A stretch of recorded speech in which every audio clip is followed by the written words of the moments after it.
లూలు కంపెనీకి వేల కోట్ల రూపాయలు విలువ చేసే భూమిని విశాఖ నడిబొడ్డున కట్టబెట్టడాన్ని వ్యతిరేకిస్తూ సిపిఎం ఆధ్వర్యంలో నిరసన కార్యక్రమాన్ని చేపట్టారు. ప్రభుత్వం లూలు కంపెనీతో చేసుకున్న ఒప్పందాన్ని రద్దు చేసుకోవాలని డిమాండ్ చేస్తున్నారు. ఈ ధర్నాకు సంబంధించిన మరిన్ని విషయాలు మనతో మాట్లాడక ఇక్కడ సిపిఎం నేతలు ఉన్నారు. సార్, ఇంకా ఏ ఏ డిమాండ్లు మీరు ప్రభుత్వం ముందు ఉంచుతున్నారు?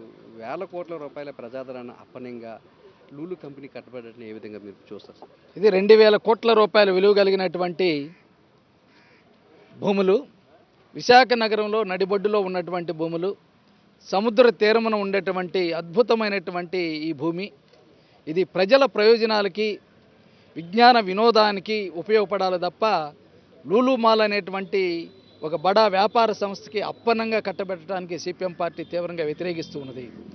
దీన్ని ఈ లూలు మాల్ అనేటువంటి దానికి చంద్రబాబు నాయుడు గారు ఇచ్చినటువంటిది, ఇది చంద్రబాబు నాయుడు గారి గోల్మాల్ ప్రాజెక్టుగా మేము భావిస్తూ ఉన్నాం.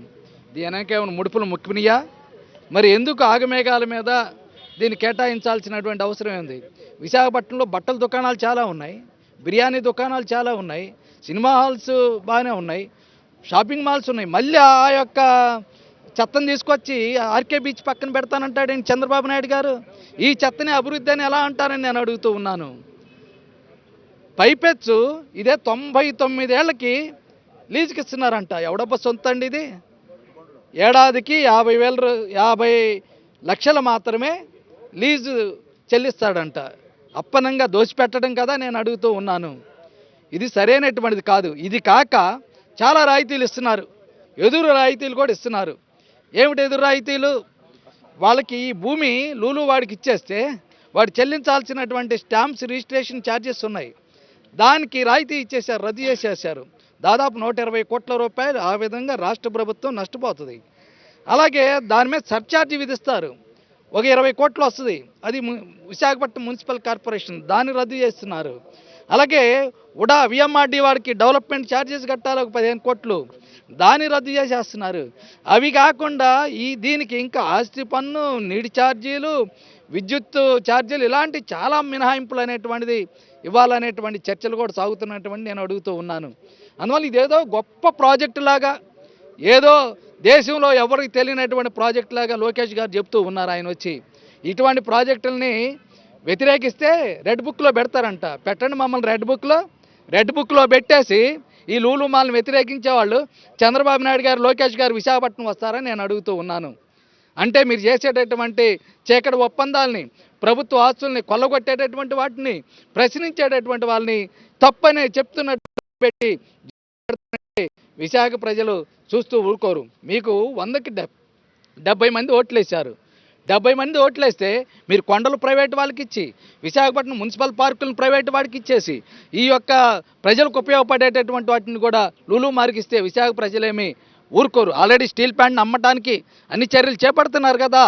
మరి ఇలానే అన్ని విశాఖపట్నం హోల్సేల్గా అమ్మేస్తామంటే ఊరుకో. అందుకోసం మెయిన్ డిమాండ్ చేసేది ఏమిటంటే, ఈ యొక్క భూమి అనేటువంటిది సైన్స్ మ్యూజియము, లేకపోతే అద్భుతమైనటువంటి ప్లానిటోరియము, ఇస్రో వాళ్ళతోటి జాయింట్ ప్రాజెక్టుగా రాష్ట్ర ప్రభుత్వం చేపట్టి, లేకపోతే విఎంఆర్డి చేపట్టి ఒక స్పేస్ అంతర్జాతీయ స్థాయిలో ఒక స్పేస్ పార్క్ అనేటువంటిది ఏర్పాటు చేయండి. విద్యార్థులు వస్తారు, రాష్ట్ర వ్యాప్తంగా వస్తారు, విజ్ఞానాన్ని పొందుతారు, అద్భుతమైనటువంటి టెక్నాలజీ, అలాగే ఆర్టిఫిషియల్ ఇంటెలిజెన్స్ని కూడా యాడ్ చేయమనండి.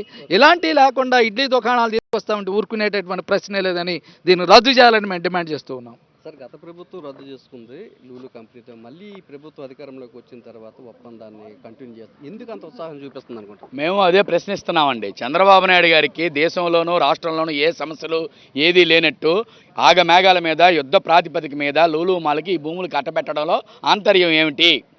దేశంలో అన్ని సమస్యలు, రాష్ట్రంలో అభివృద్ధి చేయాల్సినవి చాలా ఉన్నాయి.